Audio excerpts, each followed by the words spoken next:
the Harvard Graduate School of Education, working at the nexus of practice, policy, and research. Welcome, everybody. I'm Kathleen McCartney, Dean of the Harvard Graduate School of Education, and I have the honor of opening up this very special Ask With Forum with my friend and colleague, Howard Gardner. Many of you may know that Howard began his career at Harvard in 1961 as an undergraduate. He was the first in his family to attend college, and I think it's accurate to say he hasn't really ever left. Yet. Yeah. He's the John H. and Elizabeth A. Hobbs Professor of Cognition and Education here, as well as a Senior Director at Harvard Project Zero. I know most of you in this room know Howard from his more than 20 books. You may not know that he has received 26 honorary degrees. Yes, 26. He has also received a MacArthur Fellowship, a Guggenheim Fellowship, and the Grawemeyer Award in Education. But his most recent award came just this fall from Spain. He was awarded the prestigious 2011 Prince of Asturias Award for Social Sciences. The foundation that administers the award had this to say about Howard: internationally recognized for his theory of multiple intelligences, which has revealed the diverse manifestations of the human intellect, his research has been decisive in the evolution of the education system by taking into consideration the innate potentialities of each individual. Howard's talk tonight is based on his most recent book, Truth, Beauty, and Goodness Reframed, Educating for the Virtues in the 21st Century. It is based on a series of extraordinary lectures that Howard delivered at the Museum of Modern Art in 2008. This book is a wonderful tool for educators and students, both in and out of the classroom, and indeed over the course of a lifetime. As Howard says in his book, and I quote, "Learning ceases to be the targeted burden of childhood and adolescence. It becomes a privilege, but also the obligation of an entire lifetime." We will hear more now from Howard about what truth, beauty, and goodness mean in the digital global age. Please join me in welcoming Howard Gardner.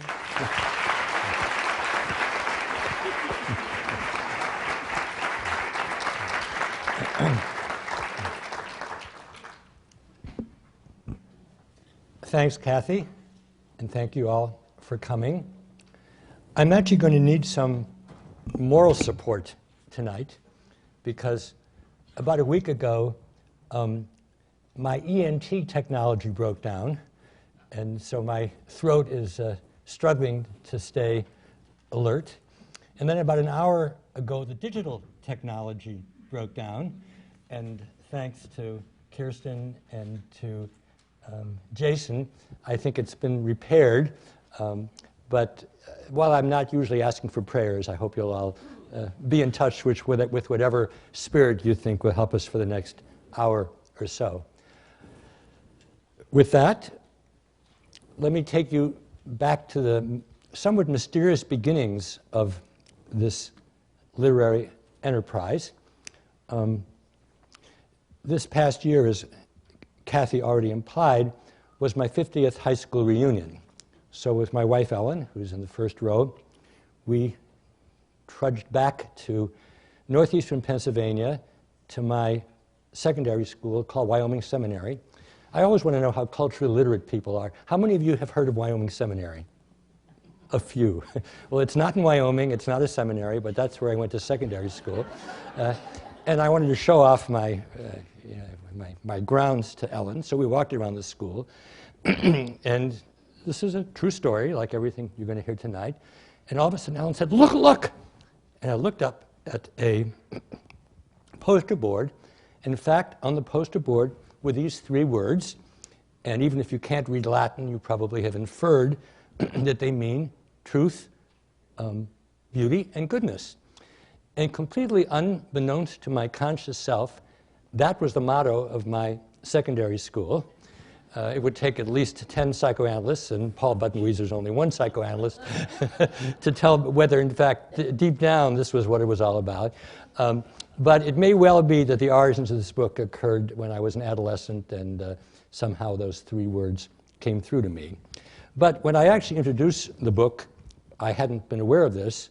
And so I introduced it in another way, which I would now want to introduce to you. And that's to talk about two books. They're probably equally obscure.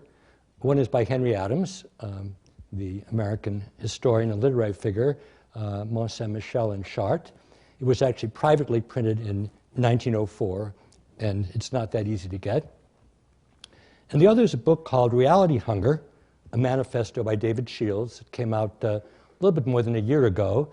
I'm not going to ask people to vote on everything, and you don't all have a little clicker, but I don't imagine too many people here have read this book. But somehow the two books frame what I'm trying to do this evening.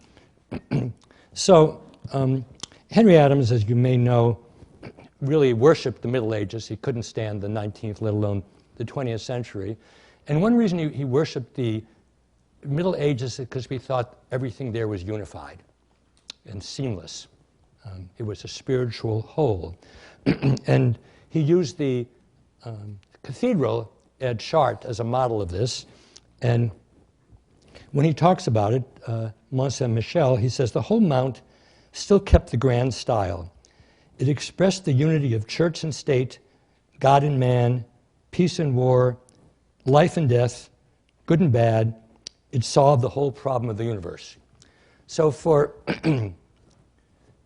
Henry Adams, it's obvious what's good, what's beautiful, and what's true, and they're all connected.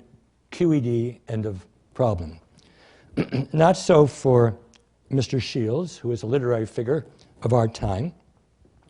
His book, Reality Hunger, is more difficult to describe. It consists of 618 squibs organized in 26 chapters, each one for a different letter of the alphabet. And you read through the book and you see these things of a page, half a page, a line or so. And if you're like me and reading it somewhat innocently, you get more and more confused because you don't know who's talking, what they mean, what to believe, and so on. Let me just give you 4 squibs from this 618 squibs in this 200-page book. The life span of a fact is shrinking. I don't think there's time to save it. All the best stories are true. Something can be true and untrue at the same time. It's difficult to separate what happened from what seemed to happen. So you're reading through this and you wonder who's talking and what do they mean and so on. And then if you persevere, and I'm one of those people who rarely stops until I get to the end of the book, you see a note saying, because of the pressure of my publisher, I have to reveal the 427 sources from which I've taken these 618 squibs. And in fact, the book is not his at all. It's not his voice. It's just different quotations he's taken from a whole plethora of sources. So what I say in the introduction to this book is I'm impelled to revisit Shields' book in light of the trinity that inspired Henry Adams. As a student of reality, I have to ask, what, if anything, in Shields' book is true? As a student of morality, I have to ask, is it good to publish a book that is actually a string of quotations initially unacknowledged as such? Because if I didn't get to the footnotes, I wouldn't know what was going on. And then as a student of the arts, I have to ask, is the work beautiful? So I hope you can see that there's a big distance between Henry Adams, 1904, David Shields, 2010, and their view of epistemology and ontology. What is knowledge? What is the world like? And that's kind of the 2 small questions that the book is about. So I gave you the unconscious explanation of where the book came from, my high school motto. And since I kidded about small questions, the book's about big questions. What should we teach and what students should learn? And crucially, should this be different in the 21st century, and if so, how? In other words, how close would I be to Henry Adams, who thinks these are completely unproblematic and they're all the same, as opposed to David Shields, who as a postmodern writer pokes fun at the whole notion of truth and goodness and so on. About 15 years ago, I wrote a book called The Disciplined Mind. It came out 12 years ago. And in that book, I gave what I thought the purpose of education was, having thought about it for some time.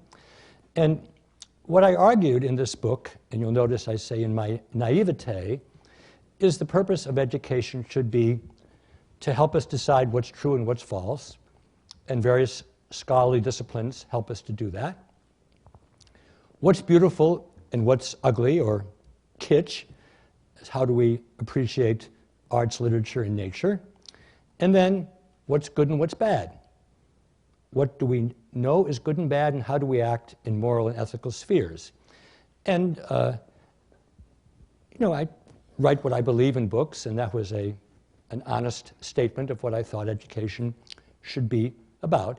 And since, even for me, these are pretty abstract, I will tell you that I used 3 examples in the book, respectively, of truth. I talked about biological evolution, Darwinian evolution. Here's Darwin.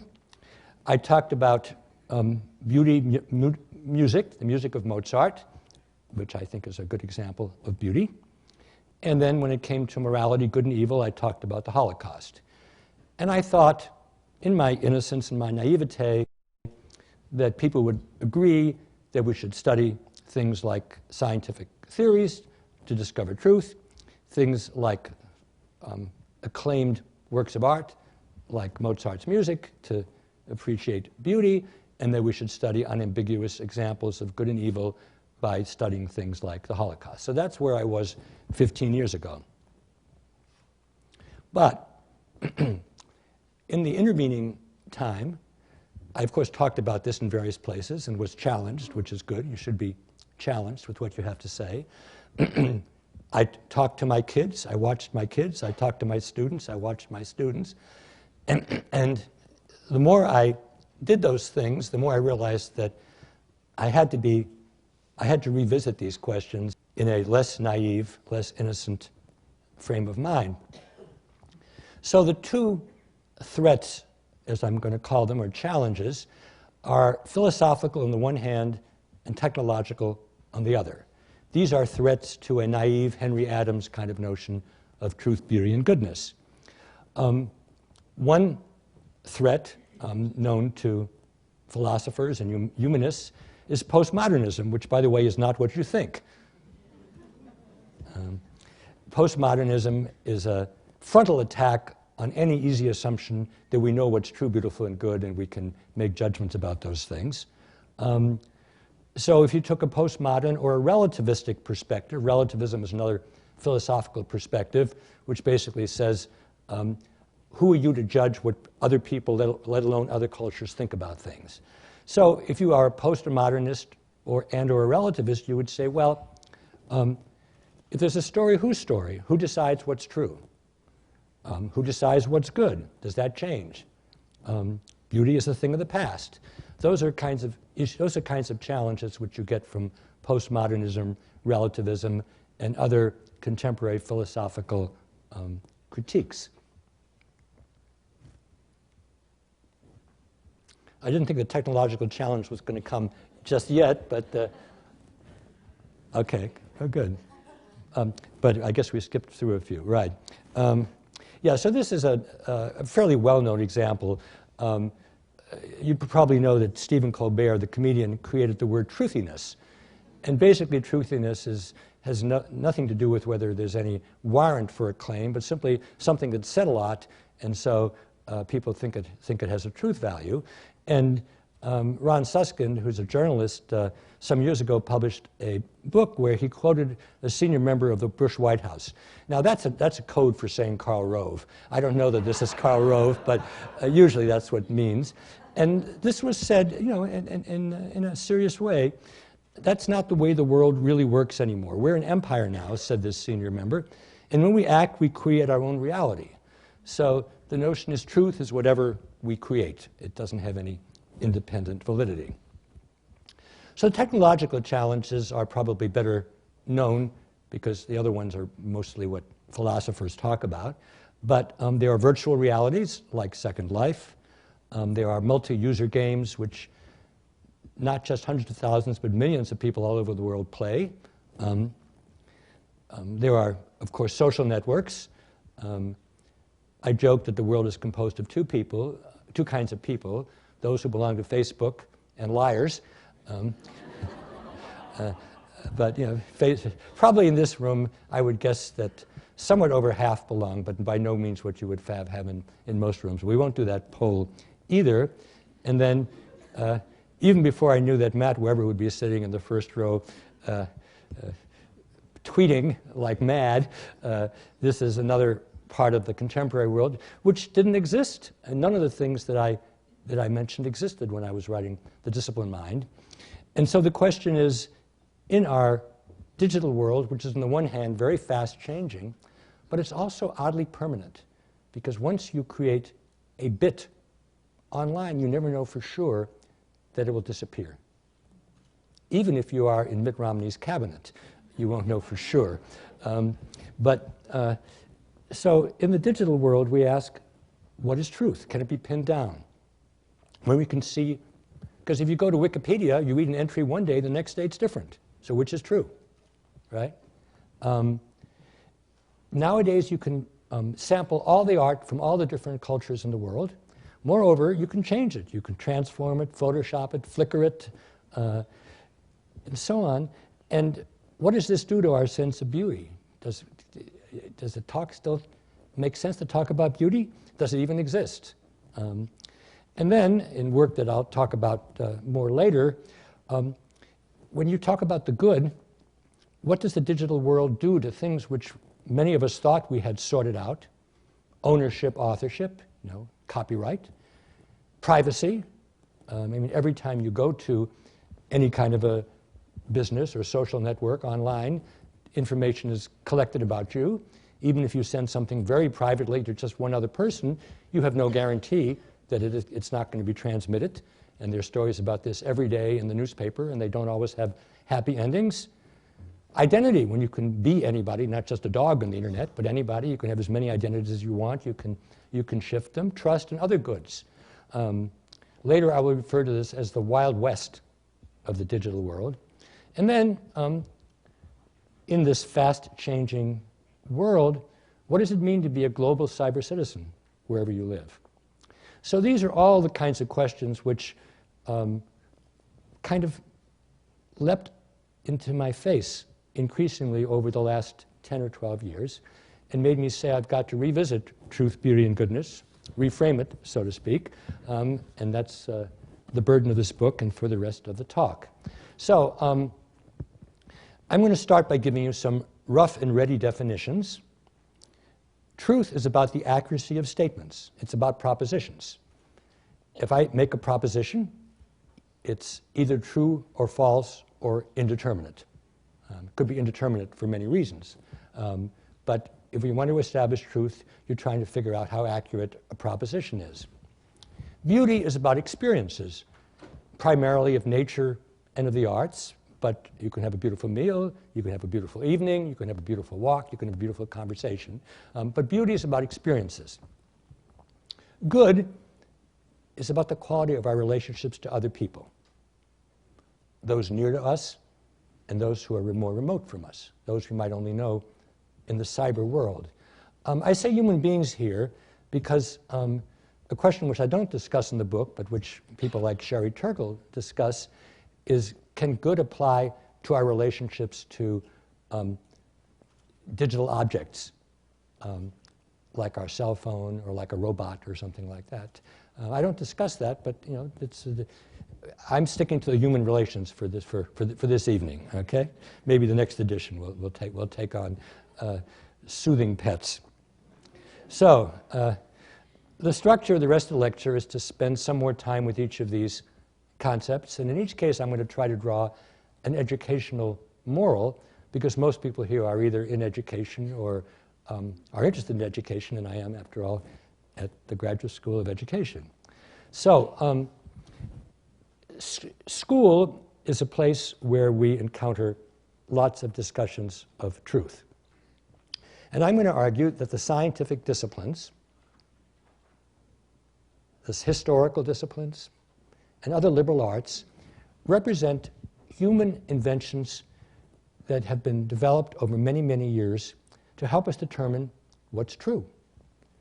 And the first four are things, the first three are things which we would do in pre-collegiate education, but there are more specific areas like economics or psychology, which people typically encounter after secondary education.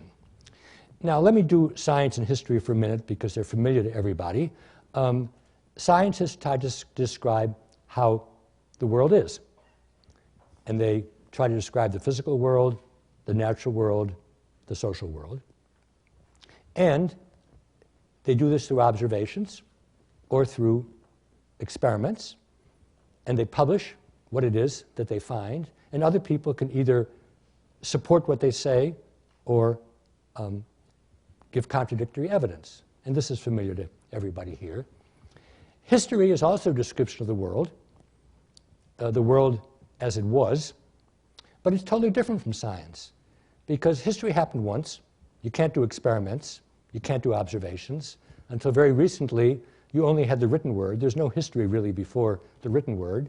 Now we have graphic materials, and if they haven't been tampered with, we can use graphic materials as well. But in history, you have to put yourself in the minds of actors who lived in different times and different places. So it's a leap of the imagination. And in some ways, people have never changed that much. But in some ways, of course, if you lived thousands of years ago in a very different culture, it's a very different kind of human environment, human ecology. Also, and this is a more sophisticated notion, history is always rewritten by new generations. If you wrote a history of the Roman Empire today in the United States, it would be very different than if you'd written it 100 years ago. It's not because we know so much more about the Roman Empire. It's because the United States is the Roman Empire now. And how could you possibly write about what was happening 2,000 years ago in Rome with Caesar and Octavius and so on without thinking about the current versions in our own world? So I've given you, not even a Cook's tour, the briefest description of how scientists and historians go about trying to establish truths.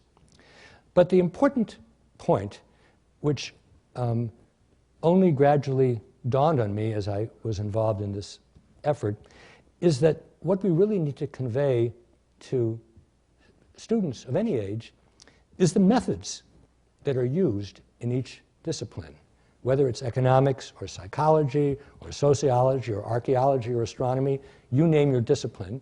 How is it that people go about trying to figure out what is and what isn't? I'm going to now talk about other kinds of truths, truths of the workplace. I list here three professions: journalism, engineering, surgery, but it could be any other profession. It could be law, medicine, auditing. Lots of stuff that goes on in professions isn't particularly put into propositions. And you learn about it by hanging around other people, by being apprentices, and you see how people do reporting, how they do engineering, how they do surgery, and so on. But the important point is what these professionals do could be put into words. I could explain what it is that I do as a journalist, what it is that I do as an engineer, what it is that I do as a surgeon. I may not be articulate, but it can be put into words, and those propositions can be evaluated in terms of their truth value also. But the important point here is professions and academic disciplines are not the same thing. They're analogous.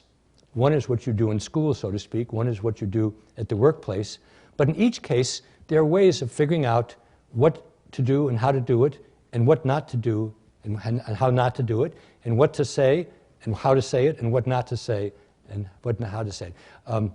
That's not a good way to say it, right? So the point here is that academic disciplines live on propositions. And of course, equations could be propositions too. Professions don't, but we might say they're susceptible to be propositionalized. Okay? So let's bring the journalism example down to earth. When I grew up, this was Edward R. Murrow, who gave the CBS News and the radio. And this was Walter Cronkite, and he read the news on television. Probably most people here know about Walter Cronkite. Everybody watched him or one or two other people who were on television at night. And at the end of the broadcast, what did Walter Cronkite say? He said, "That's the way it is." And then we had a sidekick. What was his sidekick's name who explained why it was that way? Anybody remember? Eric Sevareid. Eric Sevareid explained to you how it was, and that was it. And life was very simple then. But now, who's trusted much more than Brian Williams or Katie Couric is Jon Stewart and Stephen Colbert. They're the ones who basically tell us what's going on in the world. And this had to be explained to me. They actually do it by making fun of the news. They make fun of how the news is made, and that's the way people nowadays who don't restrict themselves to the nightly news or to a few newspapers, they figure out what's going on in the world by watching Colbert or Stewart. There also are what I'm going to call outsized personalities who say things with lots of conviction, but there's no effort on their part to find out whether it's true or not. And I'm going to assert one political image here as somebody who would be a good example of truthiness. Sarah doesn't do a lot of due diligence, but she says things in a convicted way with conviction, and many people then think it's true. So obviously what I'm saying here is the practical area of journalism is totally different than it was 50 years ago. And so the question is there any hope of figuring out what's true in that kind of environment? So here's the answer. Nowadays, there's so much information, nobody can possibly assimilate it all. But what we need to do, whether we're doing history or science or reporting, is to delve into how the person's going about stating what it is that they state. And a good example here is reporting in a respected newspaper like the New York Times or the Financial Times, as opposed to blogging. A blogger says what he or she thinks, and they have every right to do that, but there's no obligation on the part of the blogger to do research. There's no obligation to have a quotation checked. There's no obligation to have an erratum list the next day or a public editor at the end of the week where the corrections are made. And it's only if all of us, whether we're students or superannuated, look at the particular methods that people are using, is there any chance that we have of figuring out what's true? And because almost everybody now has an apparatus where they can look everything up, and it's a complete waste of time to try to memorize it, more and more of education, I think, needs to focus on the methods people use in order to make the assertions that they do. And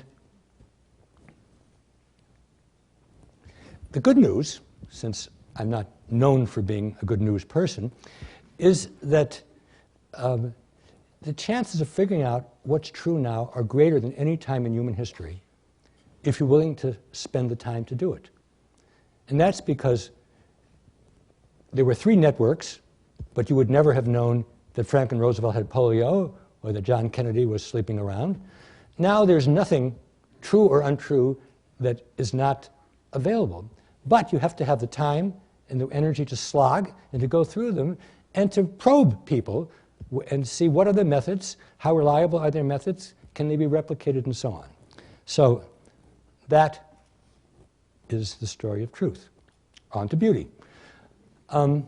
Now, if I were talking about beauty in a kind of a sleepy Sunday afternoon way, I would show a photograph of a mountain or a Greek amphora, and I would say that's beauty and a discussion, and probably Henry Adams would nod in agreement. But I want to give you a Cook's tour of the recent century in the visual arts. Most of these images come from the Museum of Modern Art because, as Kathy said, I tried this lectures out initially, 3 lectures at that museum. You start with images from a century or so ago,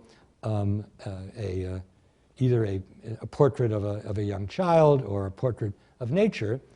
And then very quickly, you go to works which are much more impressionistic, much less subject matter.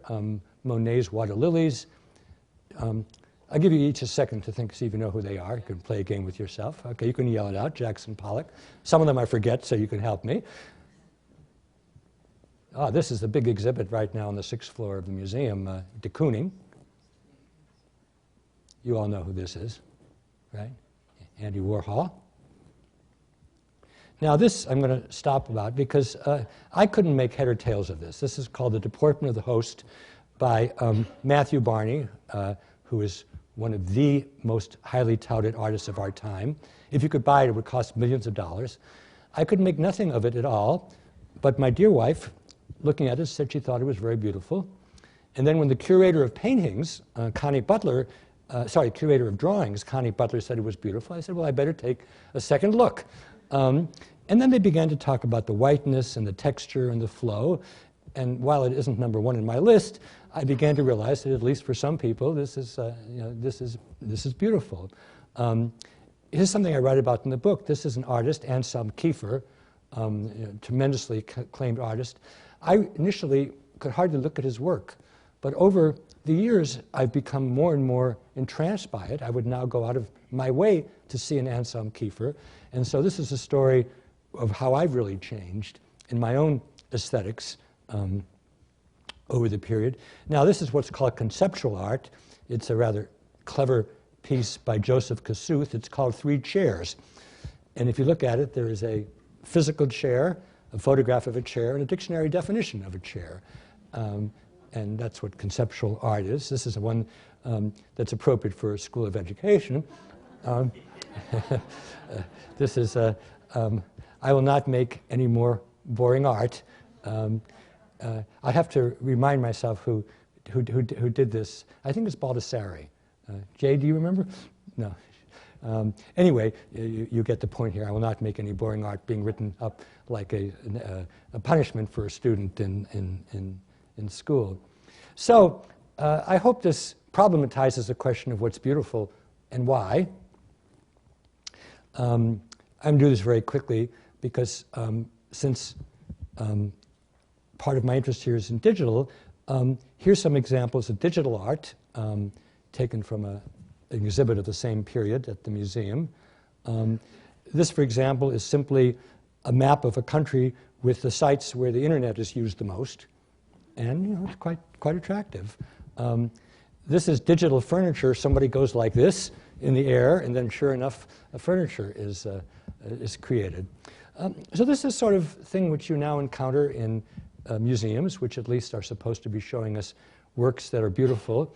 But it's a far cry from the mountain in the urn, or even from the water lilies, or the portrait of the young child. So here's my proposal for beautiful experiences. Remember, I said beauty is about experiences, just like truth is about propositions. Beautiful experiences have three traits. They're interesting. They grab your attention. Very importantly, their form is memorable. They don't get stored right away into what we call semantic memory, where you say, oh yes, and you can think about it, but you can't recreate it anymore. There's something about the sound or the sight or the diction, whatever it is, that is memorable. And third, and importantly, you want to revisit again. You want to have the experience of this again. There are things which are interesting and memorable, but they're awful. AWFUL. You never want to visit them again. So that's not beautiful. There are things which are interesting and maybe even memorable, but you've exhausted them. You have no particular need to revisit them again, so I wouldn't call them beautiful. But it's those items, and they could be conversations or meals or trips, which are interesting, have memorable form, and you want to revisit them. That's what I think a contemporary definition of beauty should be. And as a bonus, typically you get a pleasant tingle or tickle after you are encountering these things again. So what I want to do now that I've given you these three characteristics, I want to just show you the slides again, and you can think about them in terms of interest, form, and disposition to revisit. And I'm going to give you the approximate date of these things, because This is about 1950, and you can imagine people were pretty shocked when Life magazine ran this. But now probably we take it for granted, and you know, they're worth a lot of money, and many people want to have them, and many of the people find them interesting. I find them very interesting and worth revisiting. This is about the same time from de Kooning, 50s, Andy Warhol from the 60s, Matthew Barney from this decade, Anselm Kiefer from 15 years ago, Kossuth from maybe 30, 40 years ago, Baldessari, I think it is, from a little bit more recently. So, Educator's solution. We should all, as students, as teachers, and as human beings, keep portfolios. They can be physical, they can be virtual, or they can be in our heads. And those portfolios ought to consist of those experiences, let's call them works of art now for convenience sake, which we find interesting, memorable, and worth revisiting. And if I use the analogy of food, because we all know that 10-year-olds like hamburgers and Dunkin' Donuts and fraps, and that's fine. And probably many people here still like them, but there'd be something rather stunted about a person if that's all they ever liked. And anybody in this room, I'm sure, has sampled Chinese and French and Italian and probably much more exotic foods. Sarah, I'm sure you've sampled foods all over the world. And our tastes develop. And they should. And it's good. And as I'll say in a moment, truth is convergent. Beauty should be divergent. Because the wonderful thing is we can all have our own portfolio of beauty, and it doesn't hurt anybody at all. And if Ellen wants to go one night to the Mexican restaurant and I want to go the next night to the Thai restaurant because that's what we like, that's great. But, here's the but. What we like should not be completely unjustifiable. We may not have to put it in words, but we have to be able to show that what we value is different from what we don't value. And this actually comes, it's an idea from my teacher and the founder of Project Zero, Nelson Goodman, merit as means. I'm not going to decode that phrase, but I'm going to show you what it is. This is an exhibit that I visited 40 years ago in Minneapolis about fakes and forgeries. And what they did was, who is this? Come on, you can take a chance on this. Who's this? Will the real Mona Lisa please stand up? This was in all the buses in Minneapolis, they had these two things. And the important thing is, can you see the difference? You probably can see the difference. And I'll ask you, how many people think it's the one on the left? How many people think it's the one on the right? Okay, well, you're right, it's the one on the right. But the important thing is not which it is, or even which is better. The important thing is, can you see the difference? And so if you tell me about Kiefer and you love him, and I show you Schmiefer, and you can't tell the difference, then I'm not going to trust you very much. But if in some way you can point out to me the differences, as Ellen and Connie did with reference to the Matthew Barney work, then I'm going to pay attention to what you say, that I don't have to agree. And so I'm going to give you a few. There was an exhibit some years ago about Cezanne and Pissarro, and it was a very good trainer of the eye because their works were very similar to each other when they started out. Of course, they ended up being quite different, but if you like Cezanne and not Pissarro, or vice versa, you need to be able to point out those differences. Then this is stuff that Ellen and I do all the time. One of this is by Helen Frankenthaler, one's by a 4-year-old. Can you tell the difference? All right, it's the one on the right. One's by Jackson Pollock, one's by a 4-year-old. It's the one on the left. This is Hans Hofmann, right, Ellen? Hofmann is on the left here. And you can do it with other genre as well. The one on the right is by a child. I forget how old the child is, but probably 5 or 6. And the other one is a classic work of Chinese art. So individualized portfolios, what you like is great, but it can't be random or just because it's worth a lot of money. That's not enough. So as I said before, truth is basically convergent, meaning over time, it's more and more likely we can figure out what's really going on if we spend the time and if we understand the methods. Beauty, on the other hand, there's no point in trying to figure out what's the most beautiful. It's rather studying yourself and what you value over time and why. And once you get completely sclerotic, then in a sense the portfolio is sclerotic too.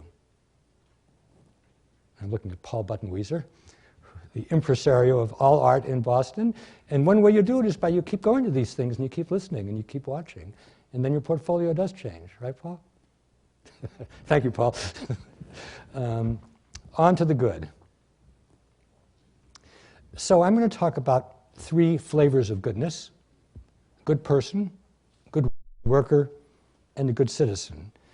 And here I'm going to be talking a lot about the work which my colleagues, some of whom are here tonight, have been working on for many years, trying to understand relations, how people relate to one another, and whether they relate or not in a good way. And there is a very important distinction for me here between neighborly morality and the ethics of roles. Now I'm going to make a confession to you. The distinction is perfectly clear to me, but even after several years, I have discovered it's not completely transparent to everybody else, but I'm just going to keep trying because I do think it's a very important distinction. Neighborly morality, and it's my term, is about how we deal with people whom we see every day. So it's basically people who live in the neighborhood. And we know from a lot of research that as a species, we've evolved to know about 150 people pretty well, because that was the primate colonies from which human beings evolved millions of years ago. And there's a long prehistory as well as history of knowing how to deal with people who are next door, so to speak, people on the block, people in the street. And so for neighborly morality, basically, if you know and observe the 10 Commandments and you know and you observe the Golden Rule, you'll be a good person. Easier to say than to do, but that's what neighborly morality is about. The ethics of roles is very different. The ethics of roles is how do we relate to other people in a modern, complex, highly differentiated division of labor kind of society. A society where there are many, many different professions, and people have to be trained in those professions. Societies in which we have the concept of a citizen. Now, people have always lived in communities, but citizen is actually a very specific kind of human invention. In Greece, 2,500 years ago, a few men were citizens. In Rome, a few men, property holders, were citizens. But it's really more of an invention of the American Revolution, the French Revolution, basically Enlightenment-influenced societies in the last few centuries. And the people in this room are citizens, many of a university. You're citizens of the town in which you live. You're citizens of a state. You're citizens of a country. And you're citizens of the world. Why are you citizens of the world?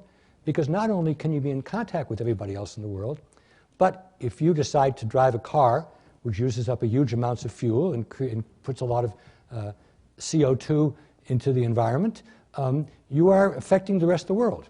You're affecting climate change and the CO2 ratio in the world.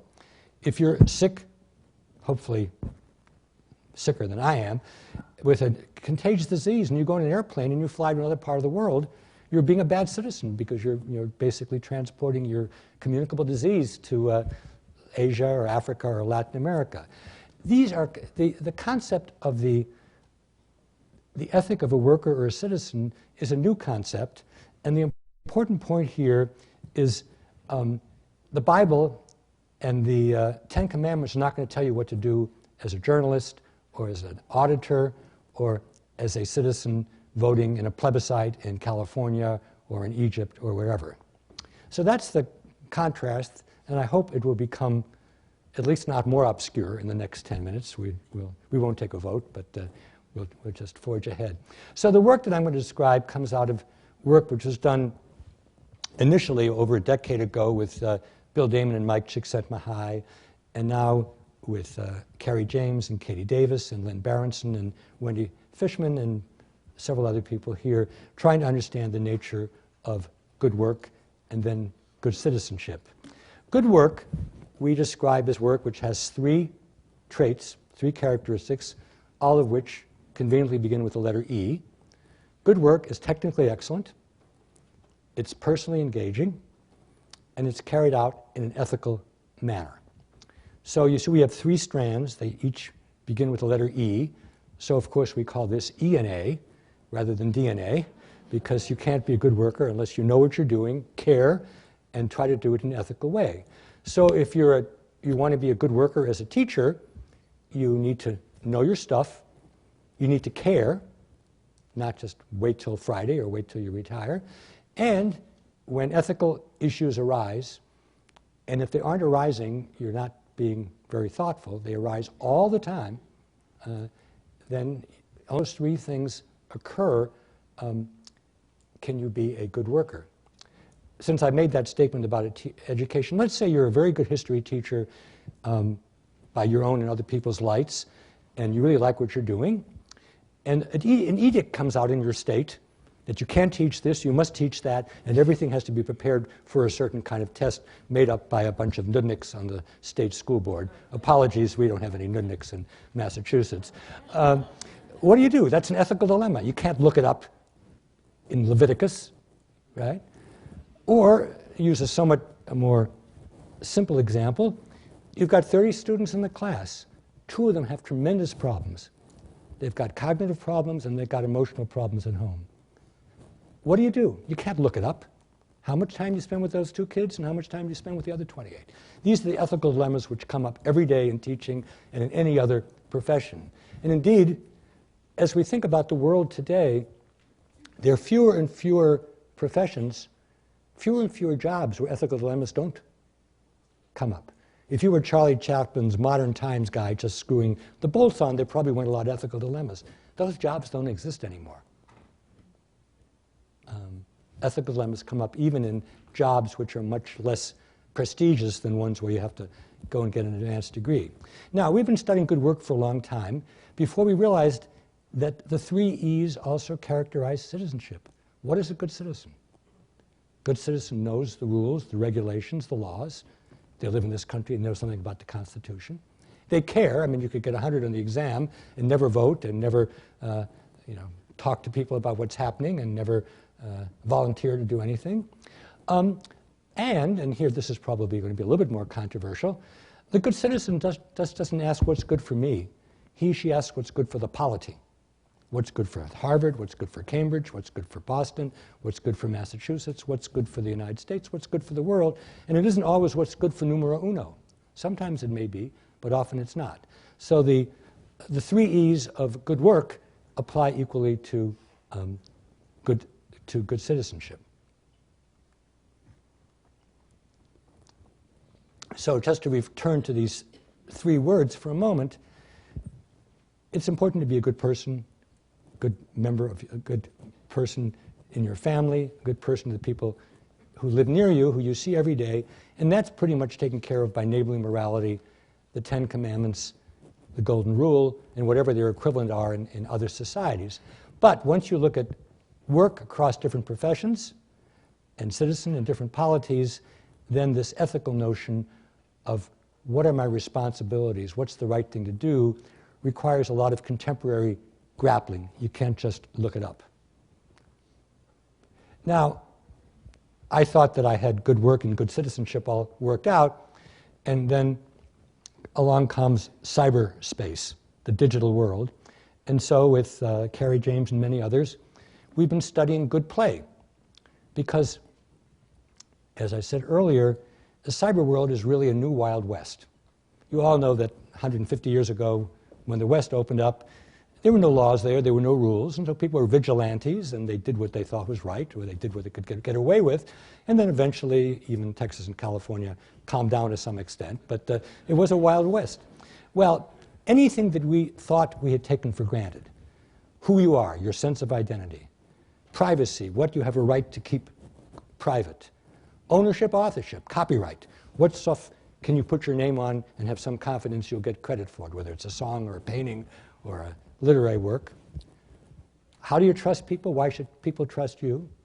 And what does it mean to belong to, the bowling league, in Robert Putnam's example? All these things are just blown out of the water by cyber world, by cyberspace. for reasons which I think are pretty evident. And I think I actually mentioned them before, so I won't run through them again. All these things have to be completely recomputed, recalculated. So even though we may have some sense of what it means to be a good journalist 50 years ago, what does it mean to be a good blogger today? That's an unanswered question. So we did a study, some of you will know about this study, called Good Work in Youth. The book that we published, which I don't have a slide of, is called Making Good. And this study was done about 10 years ago, and the findings were sufficiently dramatic and, to be frank, sufficiently upsetting that it really changed what my group and I do. What we found in talking to young aspiring professionals, kids from 15 to 30, 35 roughly, was that they knew what good work was. Some of them aspired to it. They could tell the difference between work that was excellent, ethical, and engaged, and work that wasn't. But over and over again, we heard a litany which was very troubling. And since then, there's been so much research on this topic that it's hardly, you don't have to provide references anymore. What we heard from the so-called best and the brightest was, we want to succeed. We want to be wealthy, we want to be famous, we want to be important, and we're in competition with other people. And if we try to be ethical and do the right thing, we may be surpassed by somebody who cuts corners. And so what we ask is not to be subjected to an ethical microscope, magnifying glass right now, but to be given a pass. And someday, when we get to be rich, famous, successful, blah, blah, blah, then we'll be a good worker, we'll hire good workers, we'll set a good role model, and so on. So at this point, I always quote St. Augustine, who was a classmate of mine, who famously said, "O Lord, make me chaste, but not quite yet." And this is what young people, it's our kids, but I'm using that metonymically, were telling us over and over again.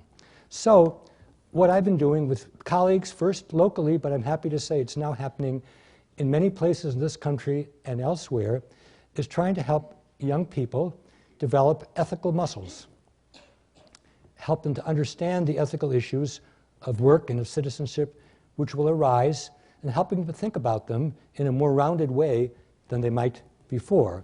And this is just a laundry list, which I'm not going to go through, of different things we've been doing in secondary school, college, graduate school, in different loci. Later I'll give you the URLs if you want to follow up on this more.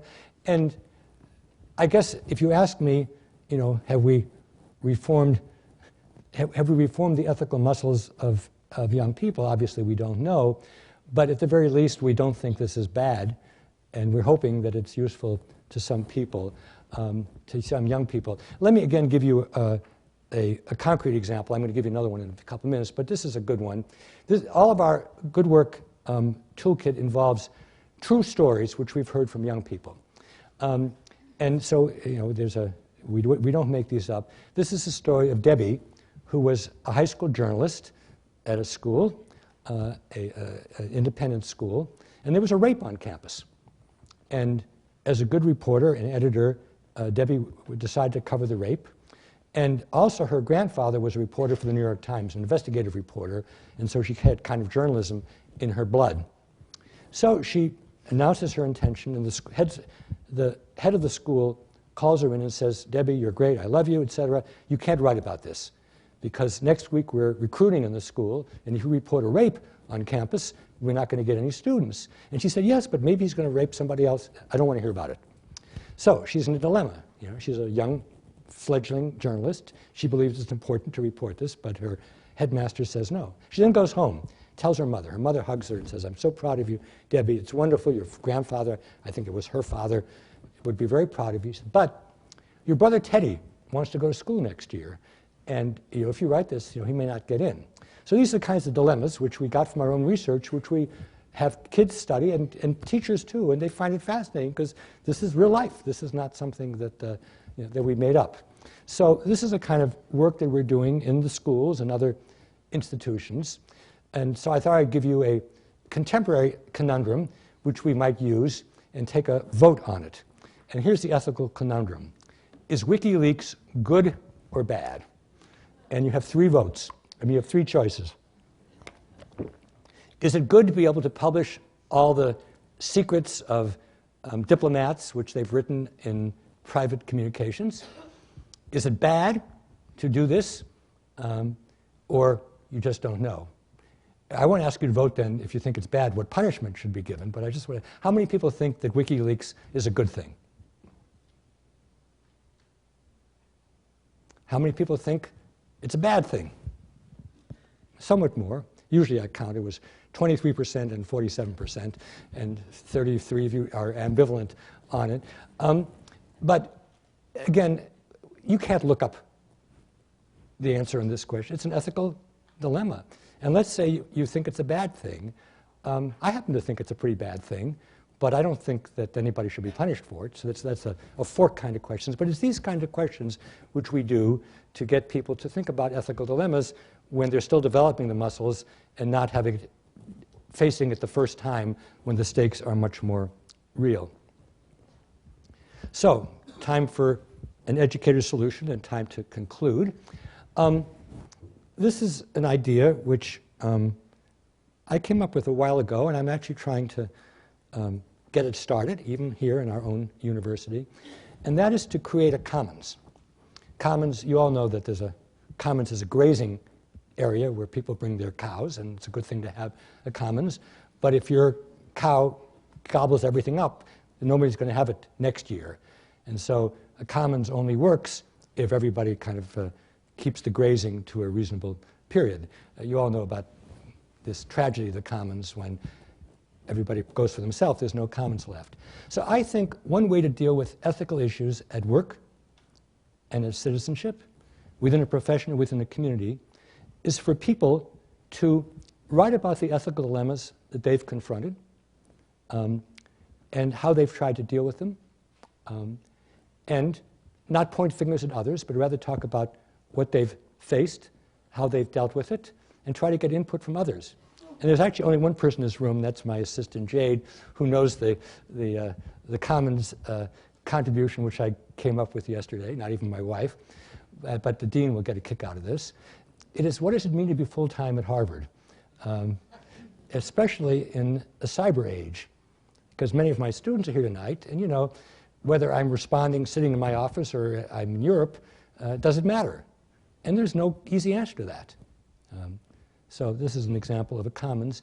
And I actually think that in any kind of a democratic society where we don't just tell people what to do as journalists or architects or auditors or citizens of a city, having people talk openly about the dilemmas they face and how they deal with them is has potential, let's put it that way. So I'm going to talk about heroes in a minute, but every good book should have a villain or two. So the 2 villains in this book, if you go to the book, are evolutionary psychology, which claims that just about everything can be explained by human evolution. See, I think neighborly morality can probably be explained by our primate past. I don't think the ethics of roles you can get anywhere from evolution. Rational choice economics, which says everything is best if we just let people use their reason and do what they think is best for them. That self-interest runs supreme, and markets will correct and adjust without regulation. You would think that after 2001 and 2008, people might furrow their brows, but no, rational choice economics is still pretty powerful. So those are the villains of the book. I don't think that what I'm interested in can be helped by those 2 perspectives. So what are the heroes? Human agencies. Human beings can make a difference. Margaret Mead said it very well, never condemn a small group of people who get together to discuss something new. Nothing important in the world has ever started any other way. Individuals says that, but it should be who try to do the right thing. We don't all succeed, but we try to learn from our mistakes. I was asked by the Harvard Gazette, what was the one book everybody should read? And I knew everybody would say Shakespeare or Montaigne's essays or the King James Version. I picked a book which is not even a very good book literary, but it's an incredibly important book. It's Gandhi's autobiography called Experiments with Truth. Gandhi was ruthless with himself about the errors he made and how he learned from them. And he tried as much as possible to make those things public, I guess a kind of an individual commons, so to speak, and to ruminate about them and to see whether he could do it better. And of course, individuals are fine, but it's groups and larger organizations that try to do the right thing, which we need. Individuals alone can't do it. And what I talk a bit about in the book, but it's quite unformed, is most people in this room would be creatures of the Enlightenment. That is, what we value, democracy, liberty, free expression. These are good things, rationality. They come out of the Enlightenment of the 18th century. But truth to tell, these were the ideas of half a dozen men, middle-aged, Christians, maybe deists, and it's had a good run. But the world isn't just England and France anymore. It's Asia and Confucianism and Buddhism and Middle East and Islam, and it's small societies which have insights about sustainability, about the commons, which larger societies don't. We have to somehow knit together an enlightenment which is adequate to the 21st century, and it isn't just what the Western greats thought 3 centuries ago. So, remember my questions were, what should we teach and learn? How different in our time? And so, with Matt tweeting, here's the Twitter-length summary. We have the traditional virtues that I wrote about in The Disciplined Mind, and then the 2 threats, the postmodern relativism, how can you have any confidence about any of these things threat, and the digital, everything can be changed all the time threat. Then we have the core ideas, which I think I would have said was true even hundreds of years ago. Truth is about propositions. Beauty is about experiences. Goodness is about human relations. But how do we rethink this in a postmodern, relativistic, digital era? So I gave you some thoughts about how to rethink them. And then I mentioned what I think as educators we should be doing with our students. And here we can be talking about 10-year-olds or 30-year-olds. When it comes to truth, we really have to help people understand the methods whereby propositions are asserted and defended. When it comes to beauty, we should encourage people to assemble their own portfolios, but not to do it in a random way, or not to do it because somebody else told them, or not to do it because it's worth a lot of money, but to do it because of a difference that you can see or hear and that you value. And then this newest idea, when it comes not to neighborly morality, where the Bible and the Golden Rule will take you nearly all the way, but when it comes to about what to know to do in your profession as a teacher or educator or whatever your profession is, and use your role as a citizen who wants to be excellent and engaged and ethical, talk about the problems, talk about the dilemmas, talk about the conundra, talk about your solutions and try to get them from others. In almost all cases, you'll benefit from that as long as it's done in a respectful way. So this book strives to be somewhere in between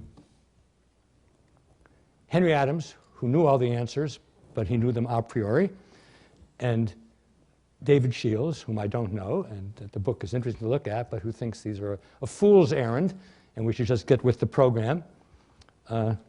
This is my, hopefully, comfortable intermediate position. And if you want to know more about what we've been doing, those are 3 websites that you can visit. Thank you.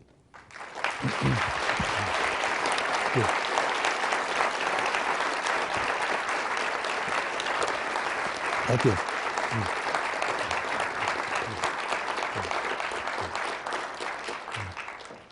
So even though I tried to drag it out, I think we have time for questions and comments. So do we have roving mics? We have stationary mics. Good. So why doesn't somebody who wants to talk raise their hand? I'll call on them. And then otherwise, people can just go up to the mic.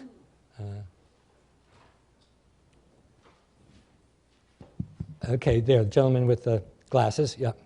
Yes. Thank you very much for sharing your thoughts. You want to go to the mic? I can hear you, but I think it'd be better for others if... Hi, is it on?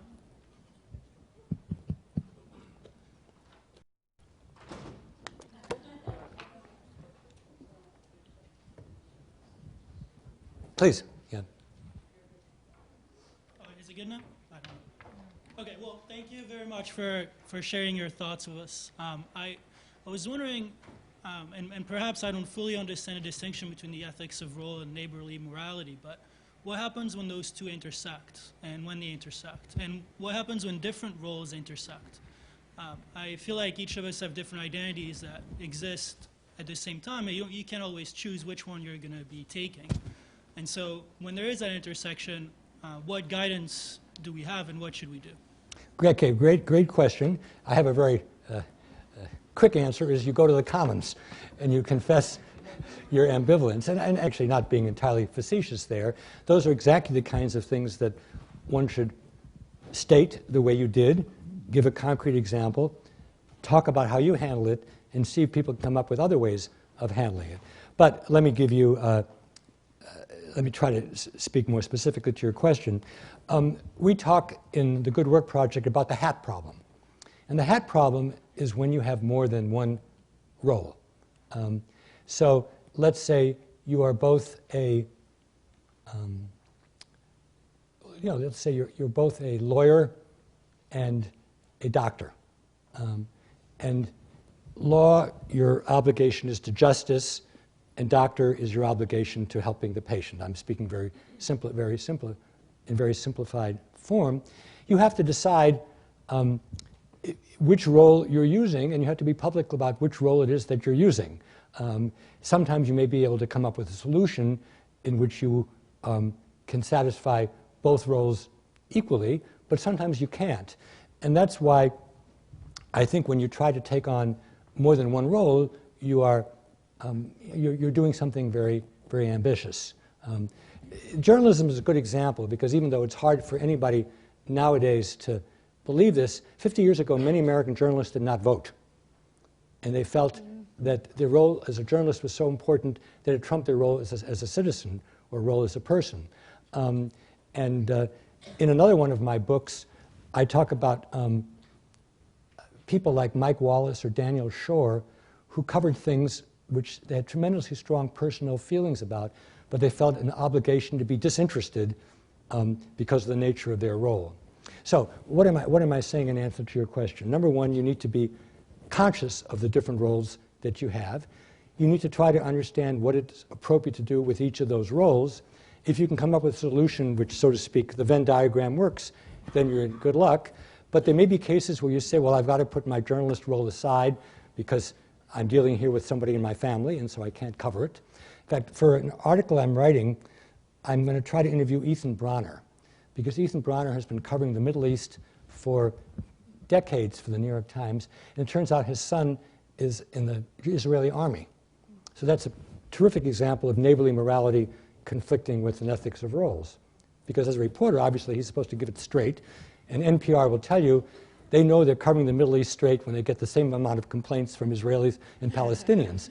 And I assume that's probably the New York Times litmus test. But if your son is in the army, that makes it difficult. So these are just some thoughts in reference to your question. But obviously, there are no simple answers. Otherwise, we wouldn't need the phrase of ethics of roles.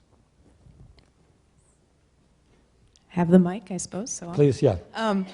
I was interested to see that you have as a villain rational choice economics and as a hero the 18th century Enlightenment. And so which Adam Smith? Is that what you're asking? Precisely. Okay. Well, I'm more knowledgeable about evolutionary psychology than I am about rational choice economics. And in the book, I actually talk about things as two different things. One is human beings as being rational, which there's now overwhelming evidence there's not, and then markets as being inherently self-correcting, which I think assumes the absence of regulation, but there is no such thing as the absence of regulation, as all of the people whom I recognize here, like Ken Bartels or John Humphrey, can tell me. So in a sense, there's a certain kind of a straw man aspect to it. But more seriously, one of the things I say in the beginning of the book is that even though I'm discussing what truth, beauty, and goodness are today, these are all issues which have been negotiated many times in history. And I know if I went back and read Hume carefully, let alone Adam Smith, I would find discussions of their uncertainty about these kinds of issues. The reason I use the shorthand of Adam Smith is because Adam Smith is seen as being the advocate of every person working in his own self-interest, and that's the way a society can work the best. But Adam Smith wrote about moral sentiments, had all sorts of assumptions about what it meant to be a member of the public, which go very much against that. But I'm not saying there were two Adam Smiths. I'm saying that he assumed a very different background than we would in 21st century America. So that's, again, in the territory of your question, but not a focused response to it. Okay, yeah, I guess just pass the mic around. That's easier than my trying to figure out who's got it. Yeah. It's very interesting when you say that truth is convergent and beauty is divergent. So I'm wondering whether there are exceptions for this. Is there divergent truth or convergent beauty? That is, for example, is that possible that a truth is everybody has his or her own position and believes in different truth? Or is there a beauty that's agreed on by everybody? Okay, well that's a great question. Let me take beauty first. One of the things I attack in this book, and I actually had the most fun attacking it, was what's called neuroaesthetics, which is a claim that you can predict what people is beautiful by studying their brain. And what the book does actually do is it shows that all over the world, if you show people a bucolic scene of trees and a river, and you show them an abstract set of blocks, everybody likes trees and the river better.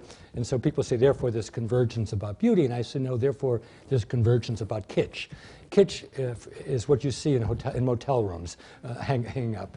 It's kind of a lowest common denominator. You could create situations where you would make people converge in judgments of beauty, but I think that would be completely against the time in which we live, where on the one hand, we have exposure to everything, and on the other hand, there's no reason to make people agree. What you could say, though, is there's a reason why all over the world people prefer Mozart to Salieri or Ditters von Dittersdorf, and why Shakespeare has survived much better than his contemporaries.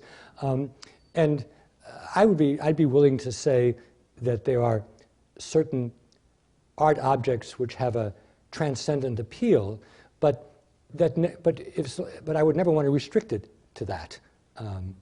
And it might well be that someday even Shakespeare and Mozart would be more marginalized. It's very hard to say. I don't have much sympathy with the notion of everybody having his own truth. I'm not even sure I know what that means. I mean, you can go around and believe 2 and 2 is 5. That's fine. But once you put it into the marketplace, if you don't have any method for showing that 2 and 2 is 5, then nobody's going to pay attention to it. Now, if you lived 150 years ago and you said, well, parallel lines do meet, I would say that was ridiculous. But then if you explained that you have non-Euclidean geometry and you could give a universe in which parallel lines do meet, then I would say, yeah, well, in that particular space, your assertion is true. But the notion of everybody having their own truth, it's kind of it might make a good Bob Dylan lyric, but it doesn't, to me, it doesn't have much staying power.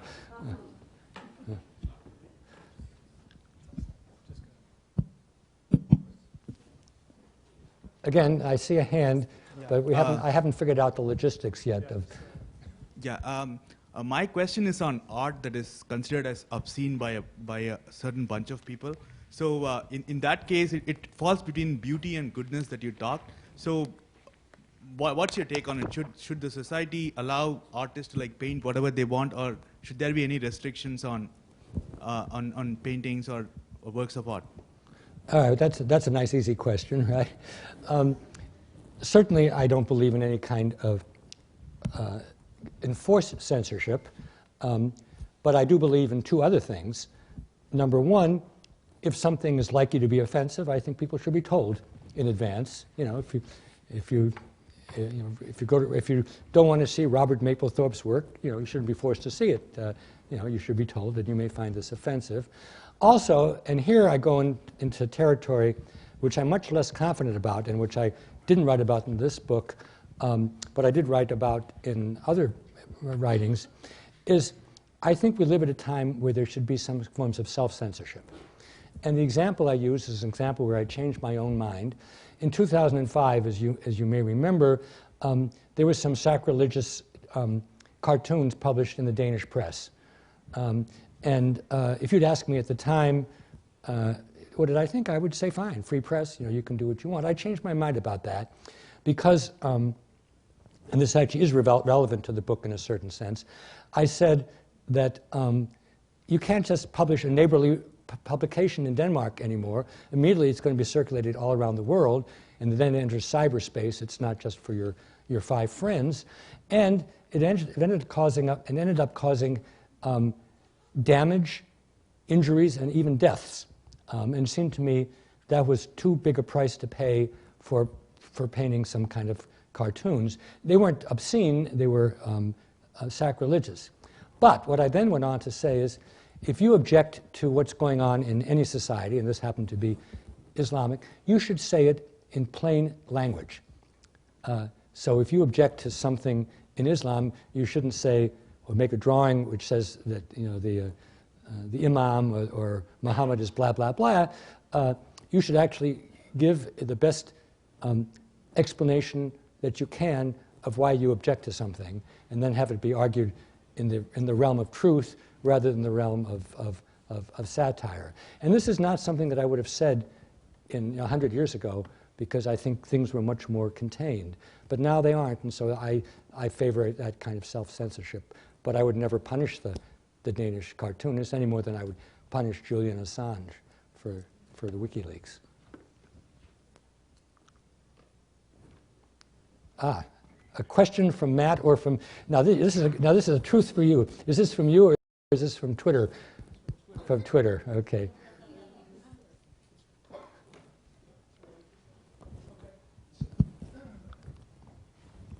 Matt is our roving digital reporter. Thank you. And we've actually been live streaming this across the world today, so it's been a great honor for people who have been checking in from all over the world. And thank you for the inspiration to be an Edward Murrow-esque blogger tonight, full of truth, not truthiness. One question is about the rank order of these 3, of truth, beauty, and goodness, and if there was any thought into ordering them in terms of the title of your book that way. No, the order was not determined by any kind of a rating system. I guess I talk in the book about, is beauty really at the same level as truth and goodness? And I say, well, it's more important that people have enough to eat and have a safe place to live, roof over their head, and not have to go to bed either hungry or in danger every night. That's more important than what I'm writing about in the book. But most people who would read the book and most people here don't really have those worries. And so what do we live for? And I don't want to speak for people other than myself, but beauty is just an incredible, important part of my life. You know, many of you here know that 44 years ago I was a founding member of Project Zero, which is focused on the arts, and the arts are tremendously important to me, and so are other kinds of beautiful experiences. So I would say once the basics are taken care of, the Maslowian kind of fundamentals, then I think beauty is why we live. And having an expansive view of beauty, I think, is a wonderful thing that we have. I guess that the big change in my own hierarchy is that I don't think the world's going to be saved by people who are smart, whether they're smart in an IQ sense or whether they're smart in a multiple intelligence sense. I think the world's going to be saved by people who have good values and try to live by them.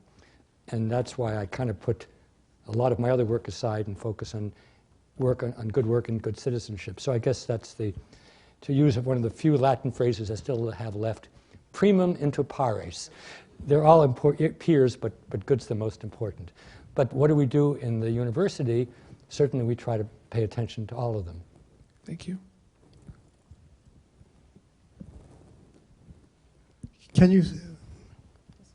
Please. Can you say a little more about where you see the new enlightenment of the 21st century coming from?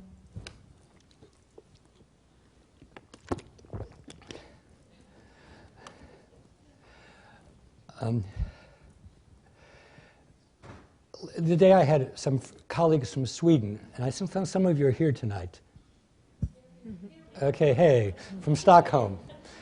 Thank you for coming.